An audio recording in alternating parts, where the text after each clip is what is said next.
If you haven't heard about Anchor, it is the easiest way to make a podcast. Let me explain. Number one, it's free. There's a creation tool that allows you to record and edit your podcast right from your phone or computer. Now, Anchor will distribute your podcast for you so you can be heard on Spotify, Apple Podcasts, and many, many more. Download the free Anchor app or go to anchor.fm to get started. anchor.fm to get started today. Now, let's get to the broadcast.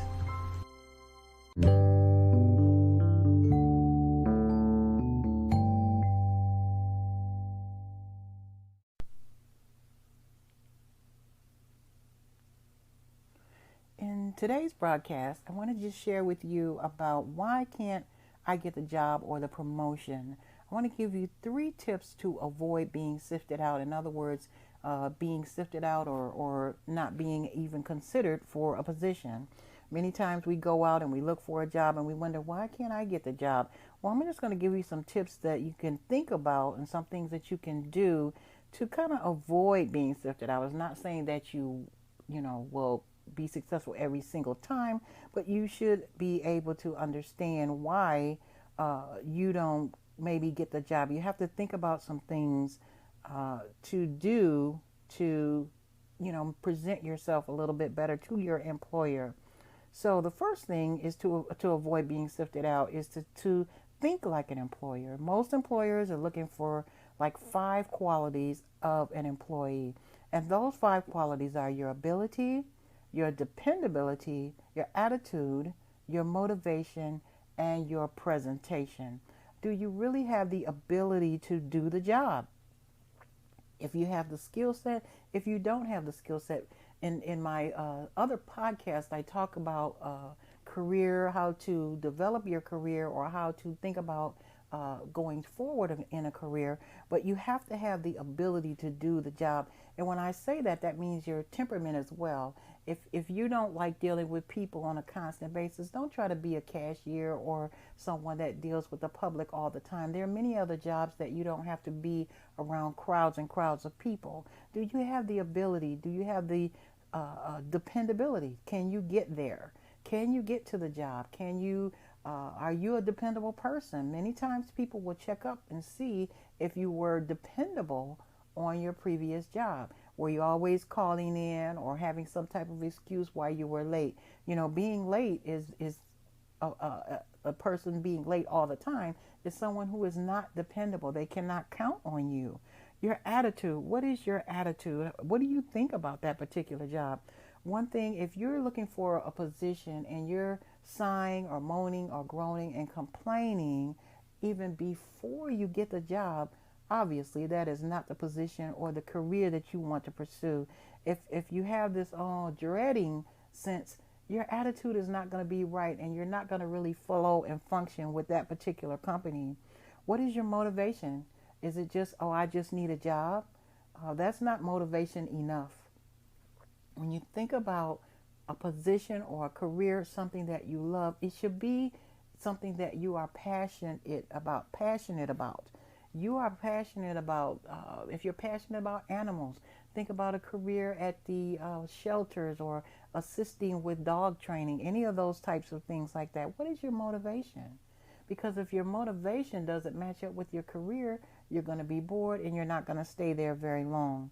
And your presentation, how do you look? How do you present yourself? And that includes through your social media accounts. Now a lot of employers now they look at social media, they see what you post, they check your attitude, your things that you put out there on your social media. They'll Google you. You can Google your own name and find out about yourself even more than you might want to know. So what is your presentation? How do you look when you show up? You don't have to be bummy. You can be casual if you live in a casual environment. It depends on what part of the world that you're living in. How do people dress? How do they present themselves? Is your hair neat? It could be any type of hairstyle, but is it clean? Is it neat? Are you crisp when you show up? Your clothes shouldn't be wrinkled. How do you present yourself? Do you speak well? Do you know what it is that you desire? So you must think about those things and address those things prior to the application process. Now, that's number one. So number one is ability, dependability, attitude, motivation, and presentation. Second tip is to avoid being sifted out, is to identify your strengths that qualify you for the job and or the weaknesses and the barriers that may prevent you from getting a job or being promoted.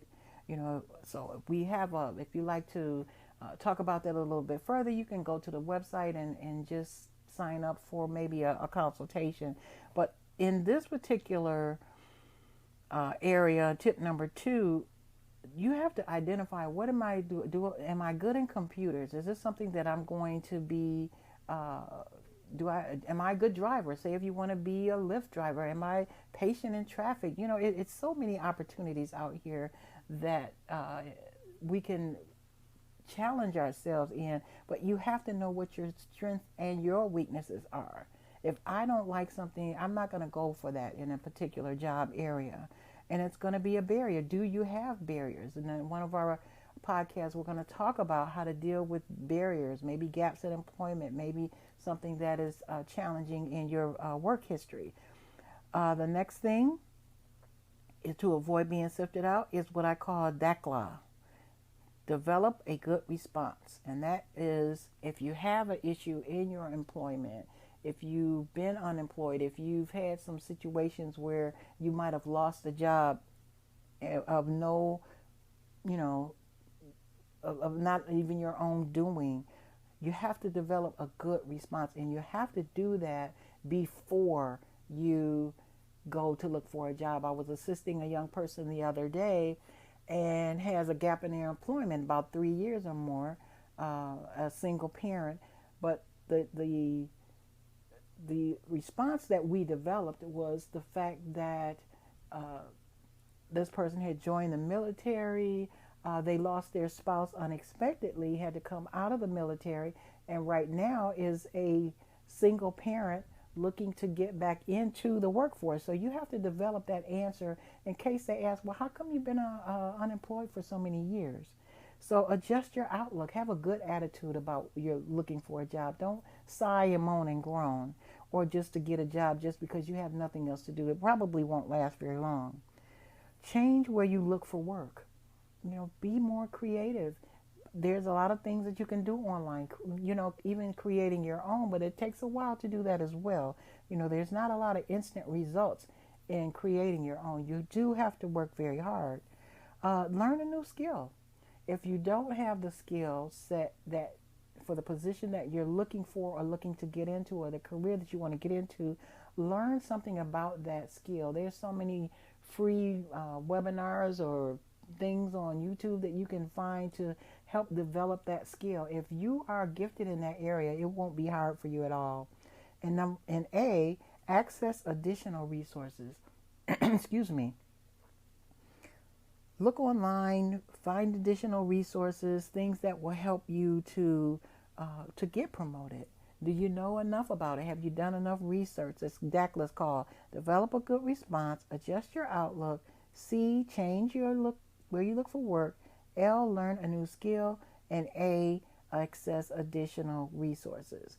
So that's my tips for today as far as looking at being sifted out. And you want to do all of these things prior to looking for employment. Make sure you have your answers. It's not really that difficult. In our podcast, we talk about many different things, how to source a career, how to search for a career, what to do. So continue to be positive, continue to look and do, but make sure that you're not being sifted out before you even walk in the door. So this is Diane Woods. This is My Careers Plus podcast. If you'd like to support our podcast, just click on the donate button. And thank you so much for tuning into the podcast, and you have a great one.